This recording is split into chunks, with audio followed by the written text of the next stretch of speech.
Back in the golden age of Cartoon Network, there was one show that perfectly mixed comedy, horror, and absolute chaos. The Grim Adventures of Billy and Mandy.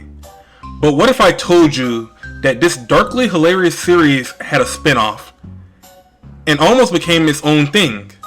Today we're diving into Underfist, Halloween Bash, the forgotten follow-up that had big dreams but never got its chance. Billy and Mandy was weird, dark, and way too much fun, with characters like a Jamaican accented Grim Reaper, a boy so dumb he defied logic, and a girl who could stare down the devil himself. It was one of Cartoon Network's most unique shows. But after the main series wrapped up in 2007, which was way too soon by the way, creator Maxwell Adams had one last trick up his sleeve. In 2008, Underfist Halloween Bash premiered as a 1-hour TV movie. It aired as part of Cartoon Network's Halloween lineup, and it was meant to launch a brand new series. Yep, a whole new show set in the Billy and Mandy universe. So, what was Underfist about? Will it take place on Halloween night? Billy, Mandy, and Grim aren't the focus here. Instead, we follow a team of side characters stepping into the spotlight.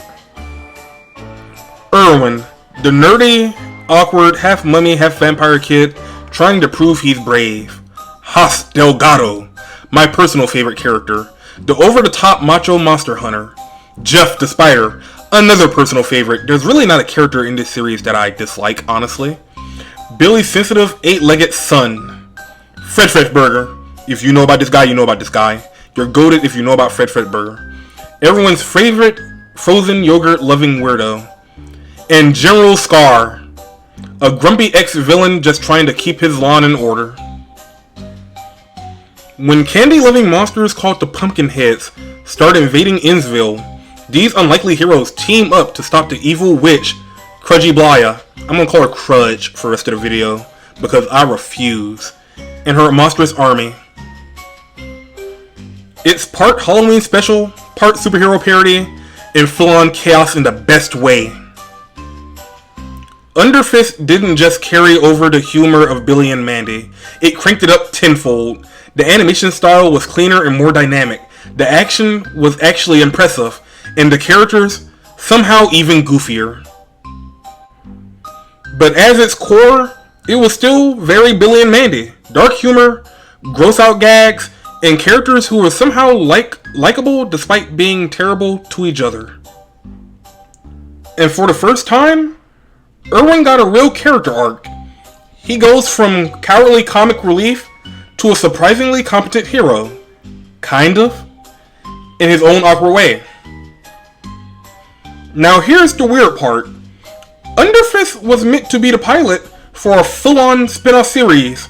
Maxwell Adams had big plans. The team would go on to other monster fighting adventures. Think Justice League, but with more armpit jokes. But behind the scenes, things got messy. Cartoon Network was shifting. They wanted live action. Yeah, I know, right? Destroy, Build, Destroy, and Out of Jimmy's Head was popping up. Animated series that weren't already established were getting pushed out. Maxwell Adams has said that Underfist was basically cancelled before it even began. There were no follow-ups, no green light, just one movie, then nothing. Despite that, Underfist still holds a weird, lovable place in Cartoon Network's history. For fans of Billy and Mandy, it was the last hurrah. A chance to see side characters shine. A glimpse of what could have been if we got an entirely new franchise. It's weird, it's loud, it's chaotic, and honestly, it's kinda awesome. Underfist Halloween Bash may be buried deep in Cartoon Network's crypts, but it's worth digging up, especially if you want some spooky fun with a side of brain-melting weirdness. Did you ever watch Underfist? Or were you today years old when you found out it existed? Let me know in the comments, and don't forget to like, subscribe, and hit the bell so you don't miss out on my next cartoon deep dive. Until next time, stay spooky, Big Pushy 2, out.